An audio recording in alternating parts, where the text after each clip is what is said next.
3년 가까이 1000일 동안 우리가 같이 예배드렸습니다. 1000일 되는 즈음에 마지막 순간에 하나님이 정확하게 응답을 주셨어요.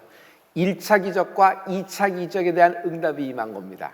1차 기적은요, 내 기도가 응답받는 겁니다. 개인적인 퍼스널한 겁니다. 하나님은 나의 기도에 응답하십니다. 내 필요와 내 부족한 것, 내가 소원하는 것들이 있어요. 하나님은 이것을 응답하시는 분이십니다. 그러나 하나님은 연이어서 2차 기적을 말씀하셨습니다. 2차 기적은 우리의 기도가 응답받는 겁니다. 합심 기도가 응답받는 겁니다. 우리가 오늘 은혜의 자리에서 함께 합심하여 기도하고 있죠. 나라와 민족을 위하여 기도하는 겁니다. 하나님은 우리의 기도에 응답하실 분이십니다. 다니엘은 1차 기적에만 머문 것이 아니라 2차 기적까지 연동된 인생입니다. 에스더도 2차 기적까지 간 인물입니다. 오늘 요셉도 1차 기적에만 머문 사람이 아닙니다. 국무총리 되었고 잘 먹고 잘 살아서 한과 모든 것을 풀었다. 이것이 그의 기적으로 끝나는 것이 아니에요. 하나님은 요셉의 1차 기적을 통하여 2차 기적까지 가는 연동하는 축복을 주신 거예요. 할렐루야. 할렐루야. 누가 뭐래도 요셉은 영적 천재입니다. 노예로 왔습니다. 감옥까지 들어가서 누명까지 썼죠. 그러나 총리가 되었습니다. 성공했어요. 그러나 1차 기적일 뿐입니다.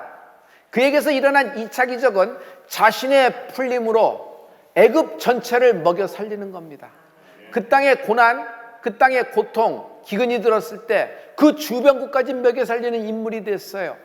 그리고 아버지 야곱과 더불어 형제들을 이주하게 함으로 말미암아 애굽을 인큐베이터로 만들고 애굽에서 민족이 태동되는 인물이 된 것입니다. 할렐루야. 그러므로 성도 여러분, 영적 천재는 태어나는 것이 아닙니다. 영적 천재는 만들어지는 것입니다. 만들어진다는 얘기가 뭘까요? 당신도 영적 천재가 될 수 있다. 당신의 씨와 태에서 난 모든 자손도 영적 천재가 될 수 있다. 영적 천재는요, 인생을 통째로 보는 사람입니다. 우리는 순간순간의 부귀, 순간순간의 영화, 잠깐의 이익을 성공이라고 하지 않습니다.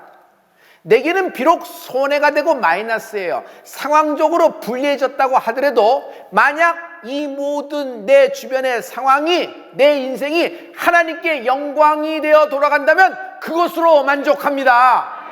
이것을 한마디로 할 수 있어요. 난 살든지 죽든지 살든지 하나님의 역사가 이루어지는 것이면 성공한 인생이다. 할렐루야. 우리는 내 상황 유불리를 따지는 사람이 아닙니다. 우리는 예수 믿는 사람입니다. 예수 믿는 사람이란 먼저 그 나라와 그 일을 구하는 사람입니다. 내 인생을 통하여 하나님의 나라와 내 인생을 통하여 주의 말씀의 능력이 주변과 지인과 가족과 더불어 나라와 민족까지 미치는 은혜가 있을지어다. 빌립보서 1장 20절과 21절의 말씀입니다. 우리 다 같이 나의 간절한 기대와 소망을 따라 아무 일에든지 부끄럽지 아니하고 오직 전과 같이 이제도 온전히 담대하여 살든지 죽든지 내 몸에서 그리스도가 존귀히 되게 하려 하나니 이는 내게 사는 것이 그리스도니 죽는 것도 유익함이니라. 사는 것이 그리스도니 죽는 것도 유익함이라.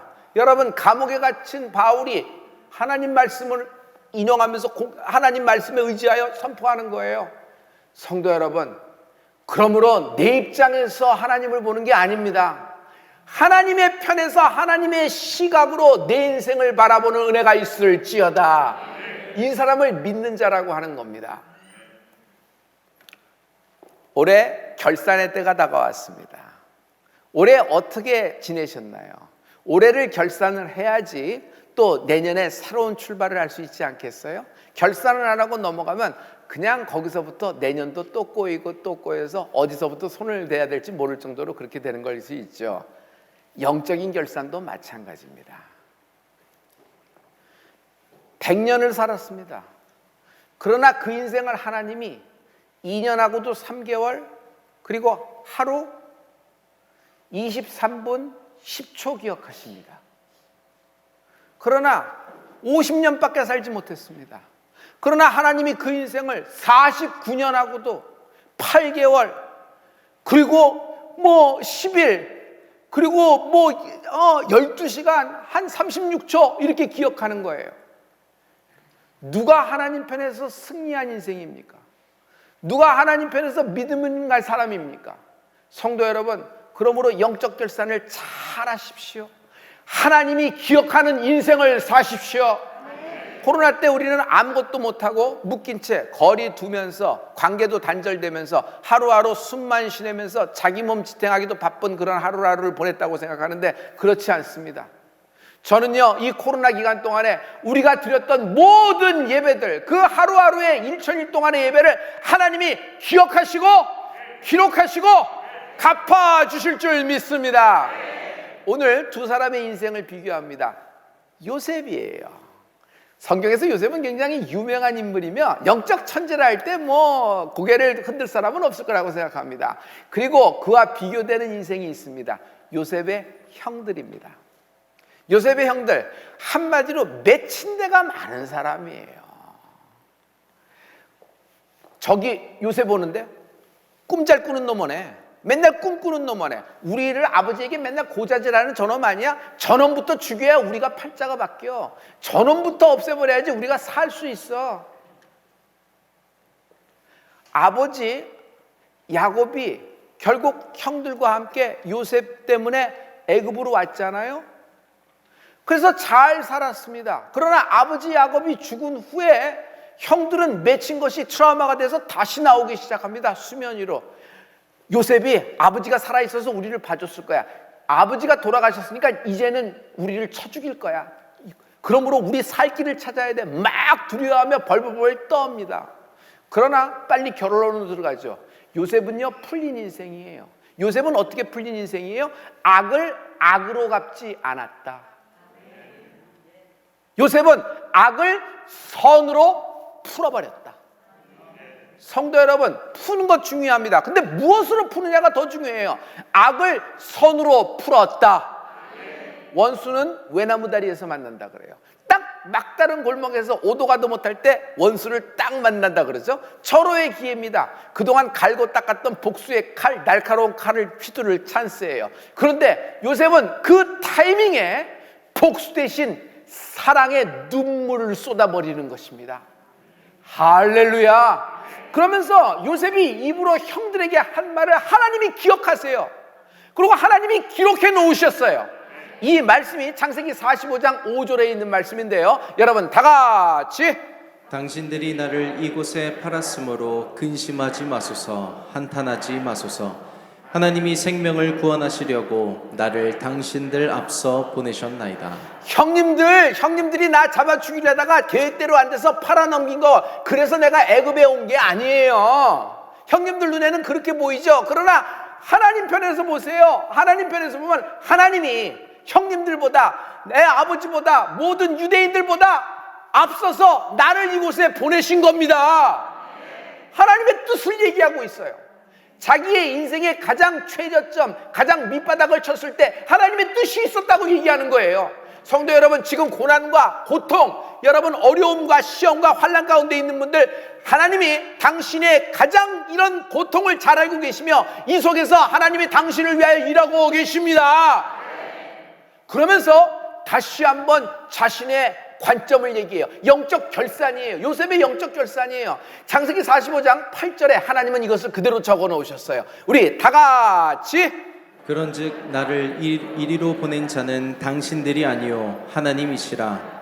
하나님이 나로 바로의 아비를 삼으시며 그 온 집의 주를 삼으시며 애굽 온 땅의 치리자를 삼으셨나이다. 나는요, 형님 보세요. 어떻게 바뀌었죠? 바로의 애비가 됐어요. 성도 여러분, 바로가 누구예요? 황제예요, 황제. 근데 바로의 애비가 됐다는 거예요. 온 집의 주가 됐다는 거예요. 그리고 이 땅 모든 애굽과 이 주변국의 치리자가 됐다는 거예요. 할렐루야. 하나님이 나를 이렇게 만들었다는 거예요. 자기 중심으로 보았다면 복수의 절호의 기회일 뿐이에요. 그러나 요셉은 하나님 편에서 자기 인생을 본 겁니다. 자신을 죽이려다 팔아먹은 원수들, 형님들 앞에서 자기의 인생을 총결산합니다. 여러분, 이거 멋진 장면 아니에요? 하나님은 어떤 분이세요? 원수의 목전에서 내게 상을 베푸시는 분이에요. 원수의 목전에서 내게 머리에 기름을 발라주시는 분이에요. 내 인생의 총결산을 내 원수들 앞에서 악을 악으로 갚지 않고 보란듯이 밟아주는 것이 아니라 악을 선으로 푸는 인생이 되는 은혜가 있을지어다. 제가 이것을 한마디로 할 수 있어요. 하나님은 나로 오늘이 있게 하셨다. 하나님은 나로 오늘이 있게 하셨다. 하나님은 나로 오늘이 있게 하셨다. 요셉 인생의 총결산이에요. 여러분 다 같이 해요. 나로 오늘이 있게 하셨다. 시작. 나로 오늘이 있게. 한 번 더. 나로 오늘이 있게 하셨다. 요셉이 영적 천재인 것은 과거에 매이지 않았다. 과거의 승리에 쩔어 있는 사람도 위험하죠. 그러나 과거의 슬픔, 과거의 상처, 과거에 계속 발목 잡힌 사람은 여러분 인생이 앞으로 나갈 수가 없어요. 요셉은요 17살쯤에 팔렸습니다. 요셉이 공백기가 있었습니다. 13년 동안. 가만 보면요 하나님의 사람들, 믿는 사람들, 하나님의 선택받은 사람에게는 일정 기간 인생에 하얘지는 순간이 있다고 생각해요. 저에게는 모든 레코드, 모든 기록들, 모든 것들이 다 지워지고 그냥 온통 하얗게 된 것이 2년 7개월 동안 지속된 적이 있습니다. 그러나 성도 여러분, 여러분에게도 그것이 있다 그래도 여러분 실망할 필요가 없어요. 하나님은 보이지 않는 곳에서 당신을 위하여 일하고 계십니다. 오늘 이 하나님의 역사가 드러나기 시작할 거예요. 17살부터 시작돼서 한 13년 동안 그랬으니 어린 가슴에 요셉에 맺힐 겁니다. 한이 맺히고 응어리가 졌을 겁니다. 그러나 요셉은 이 아무것도 못하는 온통 하얘진 인생의 공백기 13년, 그 나이에 그런 모든 것들을 어떻게 소화하고 어떻게 수용할 수 있겠어요? 해석도 불가능할 텐데 요셉은요 고생의 의미를 깨달은 거예요. 성도 여러분, 고난 중에, 고생 중에 고난과 고생의 의미를 깨달으면은 여러분 성장할 수 있습니다. 이름을 줘요. 자기 아들의 이름에 아들을 둘 이뤘는데 아들의 이름이 기가 막혀요. 첫째 아들 이름이 므낫세예요. 므낫세. 한번 해보실래요? 므낫세. 지나간다. 다 지나갔다. 그대로 번역하면은 하나님이 나로 하여금 모든 과거를 잊게 하셨다라는 얘기예요. 이거 어디서 많이 듣던 얘기 아니에요? 솔로몬이 그랬잖아요. 지나간다. 모든 것은 다 지나간다는 거예요. 성도 여러분, 지금의 고통이 지나갈 것입니다. 지금의 고난이 지나갈 것입니다. 지금의 억울함이 지나가게 될 것입니다. 지금의 슬픔이 반드시 다 지나간다. 둘째를 낳고 이름을 에브라임이라고 지었어요. 한번 해보실래요? 에브라임. 시작. 날 번영케 하셨다. 날 번성케 하셨다. 근데 중요한 건 좌표예요. 하나님이 이 고난의 현장에서 나를 번영케 하셨다. 하나님이 이 고통의 현장에서 나를 번성케 하셨다. 나를 부유케 하셨다. 나를 뛰어나게 해주셨다. 성도 여러분, 우연은 없어요. 예수 믿은 이후에 우연은 없습니다. 모든 것은 필연이며 모든 것을 하나님의 눈으로 보십시오. 심지어 어려운 순간, 불리한 순간, 마이너스 되는 순간, 여러분 한이 맺히는 순간이라고 해도 그 모든 것은 당신에게 필요했던 것이고 그 모든 순간, 하얗게 된 그 시간 분초까지도 결국 보면은 은혜로 채워지게 될 겁니다. 요셉이 이 얘기한 거예요. 당신들이 팔아먹어서 죽이려다가 계획이 틀어져서 난 이쪽으로 보낸 것이 아니에요. 하나님이 당신들보다 먼저 나를 보내신 겁니다. 그러므로 이것은 나의 은혜입니다. 사랑하는 성도 여러분, 지난 1년간 우리는 성공한 사람보다 실패한 사람이 더 많습니다. 왜냐하면 세상이 이 모양이 되었기 때문입니다. 암담하고 깜깜합니다. 그러나 우리는 과거를 믿음의 눈으로 볼 줄 알아야 됩니다. 내 지나온 시간을 믿음의 눈으로 볼 줄 알아야 됩니다. 그것은 요셉의 감옥 시절과 똑같아요.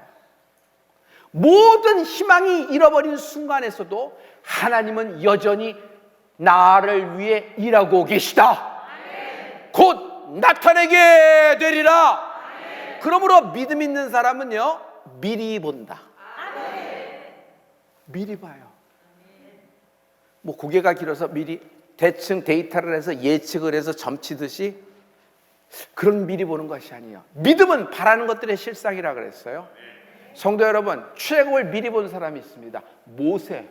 그는 40년의 공백기, 40년의 모든 인생이 데이터가 지워지고 하얗게 되는 순간이 있었어요. 그러나 그것은 출애굽을 위한, 모세의 1차적인 기적만을 위한 것이 아니라 2차 기적 출애굽까지 연동하기 위한 하나님의 일하고 계신 계획이 들어가 있는 것이죠. 할렐루야. 할렐루야. 노아는 미리 봤어요. 방주를 지으면서, 방주 100년 동안 지었어요. 방주 안에서도 뭐 했어요? 아무것도 못했습니다. 그냥 물에 둥둥둥 떠다니는 괴짝에 불과했습니다. 거기 돛이 있어요, 다시 있어요, 노가 있어요, 방향키가 있어요. 그냥 하나님의 흐름에 맡긴 겁니다. 그러나 노아는 미리 본 겁니다. 그를 통하여 하나님의 새 역사를 시작하고 새로운 땅들이 열리고 새로운 세계가 열린 걸 노아는 미리 봤던 것입니다. 할렐루야. 믿음의 불을 내렸던 엘리야 선지자는 기도하면서 미리 본 겁니다. 하늘에서 하나님이 불러서 응답해 주시리라. 지금 고통, 지금 고난, 슬픔, 아주 한 맺힌 인생이라도 여러분 너무 슬퍼하지 마십시오. 지나간다. 다 지나갈 것이다. 이 지긋지긋한 고통, 이 현장에서 하나님은 나를 번성케 하실 것이다. 할렐루야. 삶이 그대를 속일지라도 꿈꾸던 꿈을 계속 꾸라. 삶을 송두리째 잃어버린 사람이 있을 거예요. 요셉이 그랬죠. 요셉의 슬픔을 더 얘기해 볼까요? 가족으로부터 부인받은 거예요. 자기 동생인데 내친 겁니다. 잘라버린 겁니다. 죽이려고 했으니까. 그러니 자기 가족으로부터 부인당하는 겁니다. 팔려온 곳에서는 너구란 누명까지 써요. 기댈 곳이 필요하죠. 그러나 그는 의지할 곳, 의지할 사람이 하나도 없어요. 대개 이럴 경우 인생은 뭘 선택해요? 도망치는 것을 선택합니다. 근데 도망갈 곳이 없어. 도망갈 곳이 왜? 가족이 없잖아요. 가족이 없어요. 다른 곳으로 가자니 노예가 도망치면 추노입니다. 그 추노가 돼서 또 다른 곳에서 어떻게 살아남을래? 그냥 요셉의 인생은 끝난 거예요. 여기서 종, 노예니까 평생 종과 노예, 억울한 누명까지 썼으니 감옥에서 인생이 썩어서 그냥 없어지는 그런 인생이었어요. 그러나 그 깜깜한데 그 고통의 순간에서도 요셉은요, 여전히 자기에게 최악의 불리한 상황 속에서도 하나님을 바라본다. 저는요, 요셉 생각하면 사람이 감당할 수 있는 선을 넘은 고난을 받았다고 생각해요. 사람이 이게 소화해낼, 이렇게 버틸 그 선이라는 것이 있잖아요. 인생은 누구나. 근데 그 선을 넘어서까지 고통받는 거예요. 그러나 여러분 이것을 보십시오. 하나님이 이 요셉의 이 인생 하얘진 부분, 인생이 다 지우개로 지워진 부분을 정확하게 적어놓으면서 2차 기적을 말씀하고 계시는데, 여기서 하나님이 우리에게 주시는 포인트가 있어요. 고통은 끝이 있다. 고통은 지나간다. 고통은 다 지나간다. 할렐루야. 그러나 하나님은 영원하시다. 성도 여러분, 고통은 끝이 있어요. 그러나 하나님은 영원하신 분이에요. 그 크신 하나님이 나를 위하여 일하고 계시잖아요. 오늘 일어나라. 오늘 영혼아 빛을 발하라. 요셉은 꿈을 꿨어요. 그래서 그를 꿈꾸는 사람이라고 얘기합니다. 믿음의 사람은 꿈꾸면서 미리 보는 사람이죠. 자기가 꿈을 믿는 은혜가 있을지어다. 형님들, 내가 꿈을 꿨는데요, 내 곡식단이 있어요. 근데 내 곡식단이 가운데 있는데 형님들도 곡식단이 있거든요. 형님들 곡식단은 내 곡식단을 중심으로 띵 그렇게 둘러서서 내게 절을 하더라고요. 절을 하더라고요. 그리고 또 꿈을 꿨어요. 요셉이 연거푸 꿈을 꿔요. 2번 겹쳐 꿔요. 꿈을 2번 겹쳐 꾸는 은혜가 있을지어다. 해와 달과 별이 있는데 별 숫자를 생각하면 11별이에요. 11별. 아니 아버지 야곱의 아들들이 몇 명이죠? 12명이죠. 그러니 11명의 별이 누구겠어요? 자기 형들 얘기하는 거잖아요. 근데 이 별이 11개 있는데 그 11별이 다 내게 쏟아지면서 절하더라고요. 이 꿈을 꿨던 거예요. 이것이 사람의 눈에는 시기와 이것이 어떤 미움의 대상이 되었지만 여러분, 하나님은 요셉에게 주신 꿈을 이루어 주시는 분이에요. 요셉은 어려운 상황에서도 하나님이 주신 꿈을 계속 꾼 거예요. 성도 여러분, 삶이 그대를 속일지라도 꿈꾸던 꿈을 계속 꾸라. 인생이 송두리째 잃어버린 순간에서도 꿈꾸던 꿈을 계속 꾸라. 하나님은 반드시 나를 높이실 것이다. 하나님은 반드시 아브라함처럼 내 이름을 장대케 하여 주실 것이다. 나로 인하여 천하 만민이 복을 얻게 될 것이다. 할렐루야. 믿음이 생긴 것입니다. 할렐루야. 성도 여러분, 이 꿈이 있는 인생이 되는 축복이 있을지어다. 꿈 중요합니다. 그러나 꿈만 있다고 꿈이 이루어지진 않습니다. 요셉은 꿈으로 시작했습니다. 그러나 그 꿈을 꾸었기 때문에 자동적으로 이루어진 거 아닙니다. 그 꿈을 갖고 연속적으로 하루하루 하나님께 매달렸던 겁니다. 다시 얘기해서 꿈에는 꿈을 이룰 에너지가 없어요. 꿈 속에는 꿈을 이룰 알맹이 에너지가 없어요. 그러면 세상에 꿈 안 꾸는 어린이, 꿈 안 꾸는 사람이 어디 있습니까? 그러나 그렇게 많이 다 꿈을 꿨다가 다 물거품이 되고, 나 어렸을 때 이런 꿈이 있었는데 저런 꿈이 있었는데, 그러나 다 거기서 인생이 마지막 일기장을 넘기지 않아요? 왜 그럴까요? 다 꿈이 있었는데. 그 얘기는 꿈에는 꿈을 이룰 수 있는 에너지가 없다는 거예요. 여러분, 여기 하나님이 주신 꿈이 있는 사람 아멘 하는 은혜가 있을지어다. 할렐루야. 꿈이 있는 사람은 미리 보게 된다. 그런데 그 꿈을 이룰 수 있는 방법이 하나 있어요. 그것이 성령의 운행하심, 성령의 불이 임하는 은혜가 있을지어다. 성령의 불이 임하면요, 하나님이 나를 부르셨을 때 주셨던 말씀이 떠올라요. 여러분, 충만하지 않으면 잃어버려요. 뭘 잃어버리면 기억력에서 잃어버린다 그러는 게 아니라 영적으로 깨어있지 못합니다. 영적으로 죽어있기 때문에 잠수를 타는 거예요. 말씀은 내게 이미 임했는데 그냥 그것이 액티베이션이 안 되는 거예요. 성령의 불이 임하면 이 말씀이 떠오르면서 기억나게 하시죠. 할렐루야. 심지어 태중에서 아이 때 받은 말씀이 있어요. 태중에서 아이에, 지금 태중에 있어요. 복중에. 그런데 그 말씀까지도 떠오르는 축복이 있는 거예요. 이게 놀라운 축복이에요. 결국 그 꿈을 믿음으로 지킨 요셉은 그 꿈을 이루는 인생이 되어 1차 기적뿐만 아니라 2차 기적의 주인공까지 연동되더라. 이런 축복의 역사가 있을지어다.